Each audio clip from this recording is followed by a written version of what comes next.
Still no firm timeline in place to open the Rafah crossing on Gaza's border with Egypt. A day after the US, Israel and Egypt agreed to let supplies into the Palestinian territory. And the possibility of it happening tomorrow is widely expected. But Egypt is reportedly still repairing damaged roads. The international community's promise of humanitarian assistance is still unfulfilled more than a week after Israel blockaded Gaza.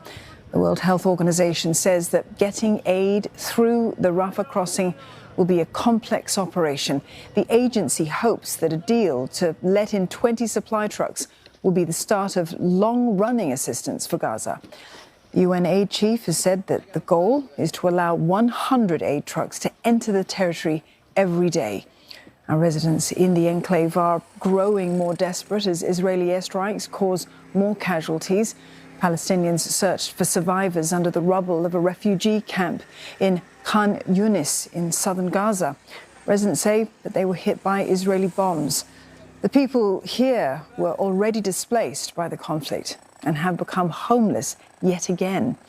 Israel has said that it will not relent on its bombing campaign. احنا ساكنين هين في مخيم لاجئين، كلنا زينجو هين، ما حدش عنده بطان ولا حاجه. احنا بنزل علينا اطنان متفجرات وكلنا هين نساء واطفال ومدنيين، فيش ولا عساكر ولا حاجه هين.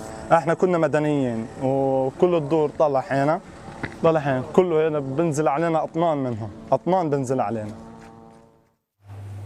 Elsewhere in Khan Yunis, a community has buried 7 babies who were killed by an airstrike. Their mothers and grandmother are also among the dead. Surviving family members grieved as the victims were covered in shrouds before being laid to rest. On Israel's southern border with Gaza, workers have identified more victims of Hamas attack almost 2 weeks ago. Searchers said that they found the remains of a boy and a woman who were killed and then burned by militants. The victims are among more than 100 lives lost when Hamas overran the village. The total death toll in Israel now stands at some 1,400 people. In Gaza, more than 3,700 people have died. For more, Sarah Coates joins us. She is live for us in Tel Aviv. Sarah, President Biden said that Israel has agreed to let that humanitarian aid into Gaza through the Rafah crossing. That was about a day ago that we heard that. Why is the passage not open yet?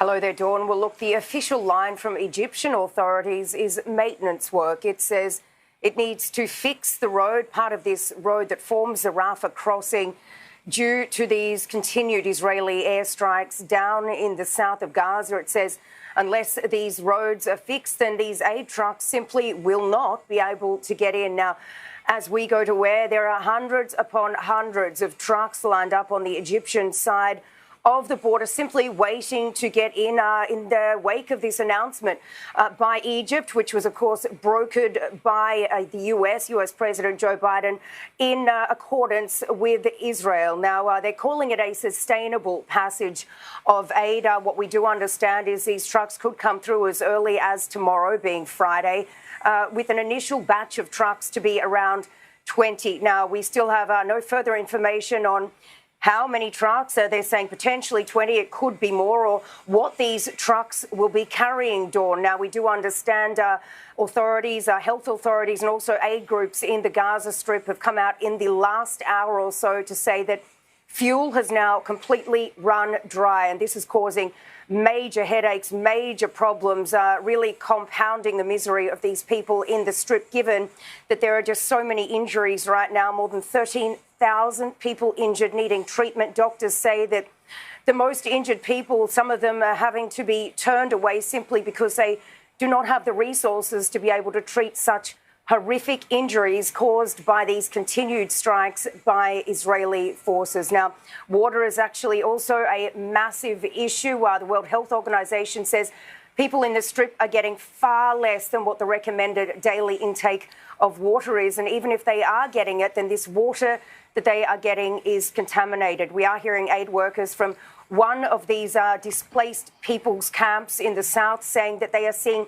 60% of children being brought in suffering from terrible, terrible diarrhea. So, look, this is really a grave situation. We know that there are more than 1 million people who've now been displaced since the beginning of this 12-day war. And look, if this aid doesn't get in anytime soon, the situation will become even more desperate and even more deadly. Dawn. The challenges just continuing to mount there in Gaza, Sarah, but meantime, tensions are also rising in the West Bank. Talk to us about the security situation over there.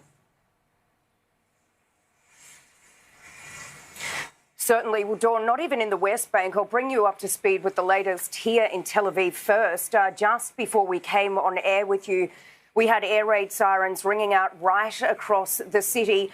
Just behind me in the sea that you can see right there, one of the rockets fell into the sea. We do not yet have any reports of injury, damage or death, but we will bring you that report a little later on throughout the day. Now, bringing you back to the West Bank, the Israeli security establishment says it has been, over this last 7 days, conducting large-scale raids in the West Bank. There it says it's arrested more than 500 people that it says belonged to Hamas. This has caused major protests. A number of people have been killed.